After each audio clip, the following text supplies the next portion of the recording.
என்னம்மா இது? ஜோசியர் இப்படி சொல்லிட்டாரு. அண்ணன் வேற கோச்சிக்கிட்டு போயிடுச்சு. அதாண்டி எனக்கும் ஒண்ணுமே புரியாம இருக்கு. அக்கா அ, அக்கா அவ வரா, அவகிட்ட எதையும் சொல்லிக்க வேண்டாம். அக்கா என்ன சொல்லு காமாட்சி. அது நம்ம ஆனந்துக்கு ஜாதகம் பார்க்க போறதா சொன்னீங்களே, அதான் என்ன சொன்னாங்க? நம்ம ஆனந்துக்கு எப்ப நல்ல நேரம் வரும்னு ஏதாவது சொன்னாங்களான்னு கேட்டுட்டு போலான்னு தான் வந்தேன். நீ கேட்டுட்டு போலான்னு வந்தியா இல்ல நாங்க வயிற்றுச்சல் படுறத பார்த்து சந்தோஷப்பட்டுட்டு போலான்னு வந்தியான்னு யாருக்கு தெரியும்?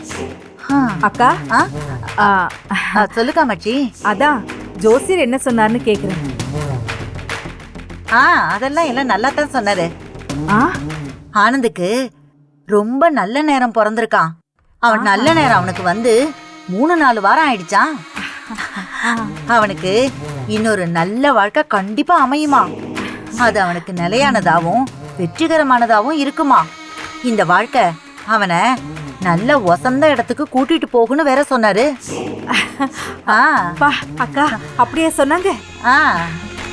ஓ அம்மா காமாட்சி அம்மா, இப்பவாவது எங்க வீட்டு பிள்ளைக்கு கருணை காமிச்சியே, ரொம்ப சந்தோஷமா. ரொம்பதான். உண்மையிலேயே ஆனந்துக்கு இப்படி ஒரு பலன் சொன்னது எனக்கு ரொம்ப சந்தோஷமா இருக்குக்கா. அம்மா ஒரு நிமிஷம் இங்க இதோ வரேன்டி. அக்கா ஒரு நிமிஷம், அகிலா கூப்பிடுறா. வந்துடுறேன். என்னம்மா, அண்ணனுக்கு ஒரு கணவனை இழந்த பொண்ணையோ இல்ல விவாகரத்தான பொண்ணையோ தானே பார்க்க சொன்னாரு.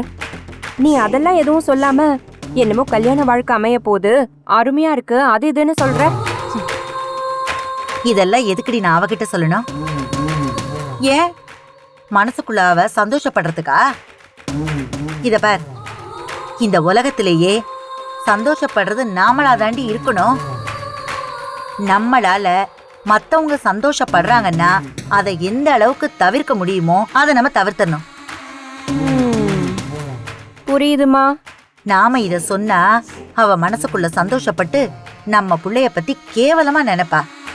இதெல்லாம் தேவையா நமக்கு? கரெக்ட் தாமா. ஜாதகம் இதுக்குதான் நான் எங்கேயுமே வரமாட்டேன்னு சொல்றது. கோயிலுக்கு போலாம், அங்க போலாம், இங்க போலான்னு கூட்டிட்டு போய் உட்கார வச்சு கணவன் இல்லாத பொண்ணு விவாகரத்தான பொண்ணுன்னு கல்யாணம் பண்ண சொல்றாங்க.